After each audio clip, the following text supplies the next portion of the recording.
Bonjour tout le monde, merci et félicitations.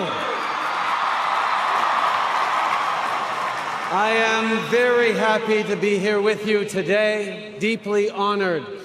Thank you for that kind introduction, Niobe.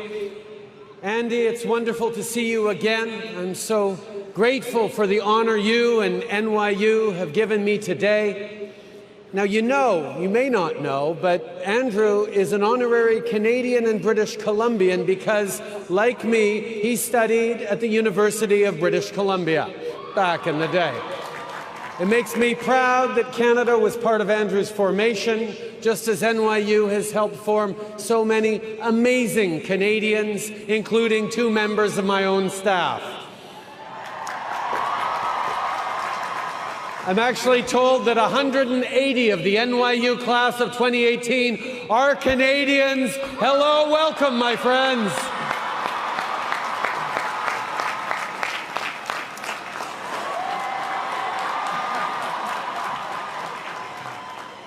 I have to say, to be here now, speaking with all of you, in Yankee Stadium, one of the greatest places in one of the greatest cities on earth, is more than a little humbling. My friends, you are now NYU graduates, the best and the brightest. You have great potential and possibilities, and therefore you have enormous responsibility too. So today, I'd like to talk about the nature of both those things, and I'd like to offer you a challenge, one that I think is essential for your future success as individuals and as the leaders that you are becoming. Among the many things I admire about NYU is that about 1/5 of the students are international.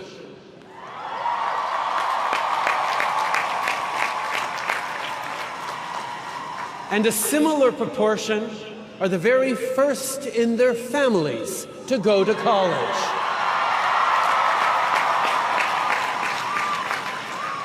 This group is truly diverse in every possible way, and I think that is an extraordinarily valuable and important thing. When I graduated in the early 1990s, I went on a trip around the world with a few good friends who actually remain good friends to this day, which is a sort of a miracle. We trekked and traveled, mostly overland, from Europe to Africa to Asia, and that remains one of the great formative experiences of my life. It was an amazing adventure. Le voyage s'est aussi avéré essentiel à mon éducation au sens plus large du terme, parce que j'ai dû, pour la première fois en tant qu'adulte, rencontrer, échanger et tisser des liens d'amitié avec des gens qui partageaient pas toujours mes opinions, mes expériences, mes idées, mes valeurs ou ma langue. It was also a really important contributor to my continued broader education because it forced me, really for the first time as an adult, to meet, engage, befriend people whose views and experiences, ideas, values, and language were very different from my own. See, when a kid from Montreal meets a Korean fisherman living in Mauritania, befriends a Russian veteran of their Afghan war, or a shopkeeper and his family living in Da Nang, interesting conversations always happen. Now, maybe some of you have talked about doing something like a great trip like that after graduation. But I'd be willing to bet one of the first things you heard was a warning. You can't do that in this day and age. It's not safe. But here's my question. Is it really just the issue of physical safety that makes our loved ones so anxious at the idea of us getting out there? Or is it the threat that if we look past our frames, the frames of our own lives, of our own communities' structured values and belief systems, to truly engage with people who believe fundamentally different things, we could perhaps be transformed into someone new and unfamiliar to those who know and love us.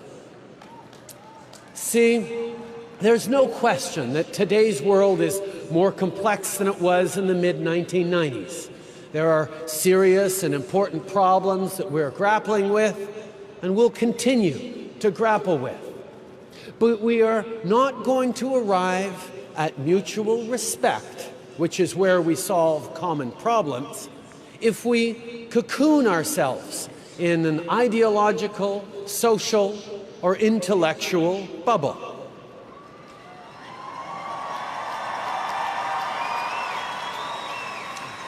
Now, we can see it all around us. There's a peculiar fascination with dystopia in our culture today. You see it everywhere on film and TV. But the truth is that, on balance, we have the good fortune to live in a time of tremendous possibility and potential, a time when it is within our grasp to eliminate extreme poverty, to end terrible diseases like malaria and TB, and to offer a real chance at an education to everyone on this planet.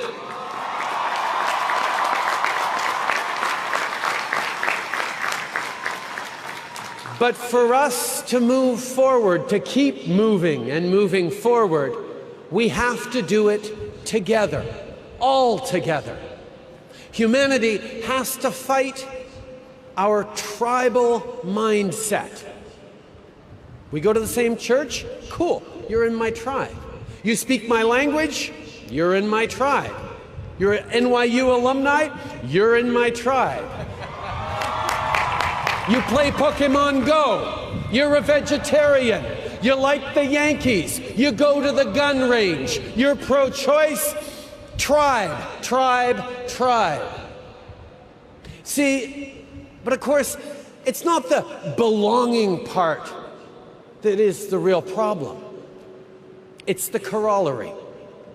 You are part of my tribe, and they are not. Whether it's race, gender, language, sexual orientation, or religious or ethnic origin, or our beliefs and values themselves, diversity doesn't have to be a weakness. It can be our greatest strength.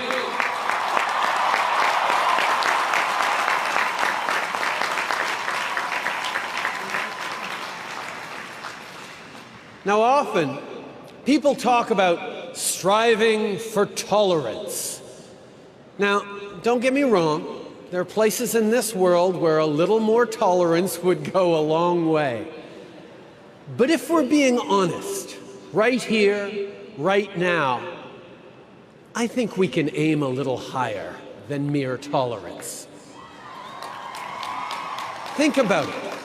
Saying, "I tolerate you," actually means something like, okay, I grudgingly admit that you have a right to exist, just don't get in my face about it, and no, don't date my sister. There's not a religion in the world that asks you to tolerate thy neighbor. So let's try for something a little more like acceptance, respect, friendship, and yes, even love.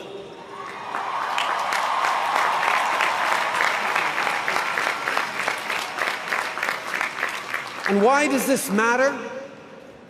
Because in our aspiration to relevance, in our love for our families, in our desire to contribute to make this world a better place, despite our differences, we are all the same. And when you meet and befriend someone from another country or another culture who speaks a different language or who worships differently, you quickly realize this. And here's my main point and the challenge I'm offering you today. Our celebration of difference needs to extend to differences of values and belief, too. Diversity includes political and cultural diversity. It includes a diversity of perspectives and approaches to solving problems.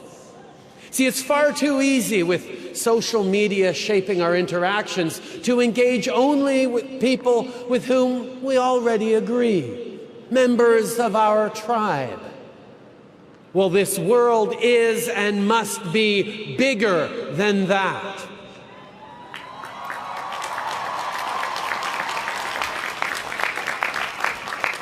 So here's my request.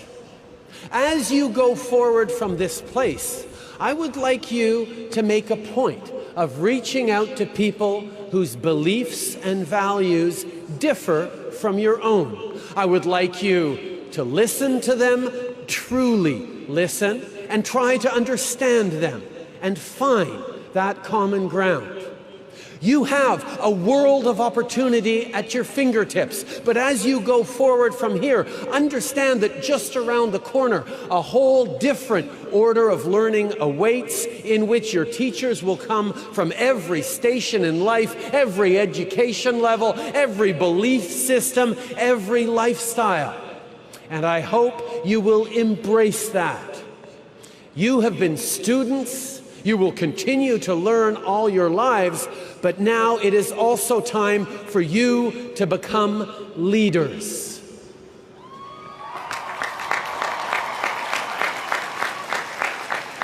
In every generation, leaders emerge because they one day awake to the realization that it's not up to someone else to fix this problem or take up that cause. It's up to them. So now is the time for you to lead. Leaders.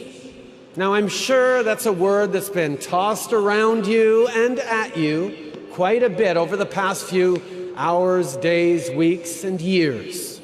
Leaders of tomorrow. Leaders of today. But what does it mean? What attributes does a 21st century leader need to have? What do people need most from their leaders today and tomorrow? Now, I think you need to be brave, really brave. And I know when you think of courageous leaders, you think of those folks who stood implacably and fearlessly anchored in their sense of rightness, willing to pit their ideas against all comers, against the slings and arrows aimed their way. Well, I don't think that's brave enough. I don't think that's good enough for what our shared future will ask of you. I actually don't think it's ever been good enough. See, let me tell you a bit about Wilfrid Laurier, a promising young lawyer at the end of the 19th century who would go on to become my second favorite prime minister. He was raised and educated as a proud Catholic French Canadian, an exemplary representative of one side of the two identities that had come together to found Canada just a few decades before. The two solitudes, the other half being English-speaking Protestant and fiercely loyal to the British Crown, accommodated each other, cooperated together, and generally put up with each other to build our country, but still felt all too well the divisions and fault lines that had led them through almost a millennium of tensions and wars between English and French. It was impressed upon young Wilfrid by his teachers and elders that he must stand up unflinchingly for the values and the identity of his heritage, those beliefs and approaches that were his birthright and would be his legacy. That, they told him, was leadership. But Wilfrid grew to believe otherwise. He realized that it's actually easy to stand fixed, rooted in the conviction that you are right, and either wait for others to come to you or wait for your chance to impose your rightness on others. He saw that it's actually harder to seek compromise, to dig deep into yourself, your ideas and convictions, honestly and rigorously, to see where you can give and where you do need to stand, while opening yourself up to the other point of view to seek out and find that common ground. And that remains Wilfrid Laurier's political legacy more than 100 years later. To let yourself be vulnerable to another point of view, that's what takes true courage. To open yourself to another's convictions and risk being convinced, a little or a lot, of the validity of their perspective. Now that's scary. Discovering that someone you vehemently disagree with might have a point, might even be right. But it shouldn't be scary or threatening, particularly to all of you who have worked so hard these past years to pursue truth, to learn, to grow. Being open to others is what has gradually led Canadians to the understanding that differences can and must be a source of strength, not of weakness. And I say gradually because 20th century Canadian history is filled with counterexamples and terrible setbacks that we're still trying to remedy today, most notably the systemic marginalization and oppression of Indigenous peoples. We're not perfect, of course, but that sense of openness, respect for other points of view, and acceptance of each other really does underpin our approach as we try to solve the great problems of our time. And not because we're nice, but of course we are, but because by bringing together diverse perspectives, you get a much better shot at meeting those challenges. And that's how we come back to you and the leaders the world needs you to be. Leadership has always been about getting people to act in common cause. We're going to build a new country. We're going to war. We're going to the moon. It usually required convincing or coercing a specific group to follow you. And the easiest way to do that has always been through tribal contrasts. They believe in a different God. They speak a different language. They don't want the same things as we do. But the leadership we need most today and in the years to come is leadership that brings people together.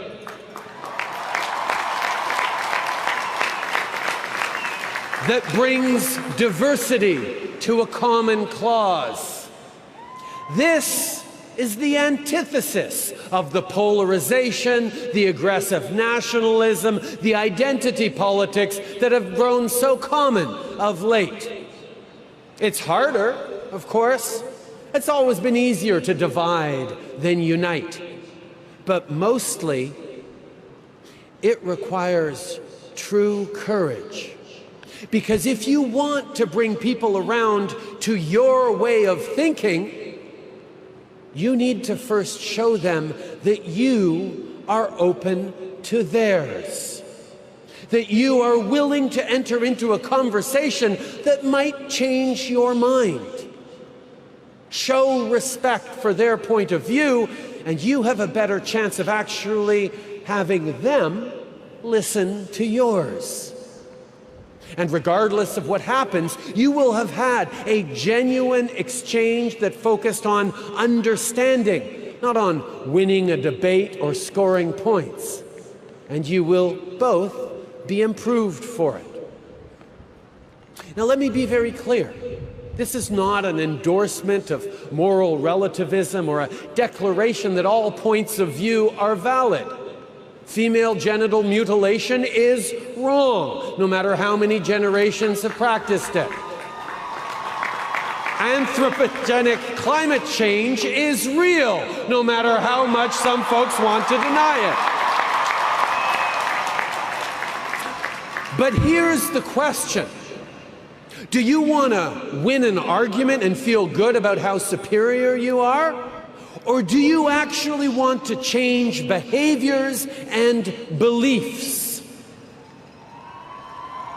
See, it's been pointed out that one of the many differences between Abraham Lincoln and Jefferson Davis was that Davis preferred to win a debate, while Lincoln would rather win the war. And that's the question. Do you want to win an argument, or do you want to change the world?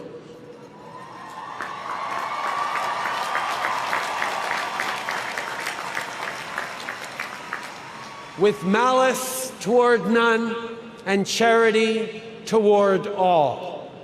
Let those words of this country's greatest president guide your ambitions, your hopes for yourselves, your families, your country, your planet. There is no shortage of cynicism and selfishness in the world. Be their answer, their antidote. I am abundantly optimistic about the future because of you. It is yours to make and mold and shape. The world eagerly awaits, indeed requires, your ideas, your initiative, your enterprise, your energy, your passion and compassion, your idealism and your ambition. But remember that true courage is the essential ingredient in all your efforts. Congratulations, class of 2018. Now go change the world. Merci.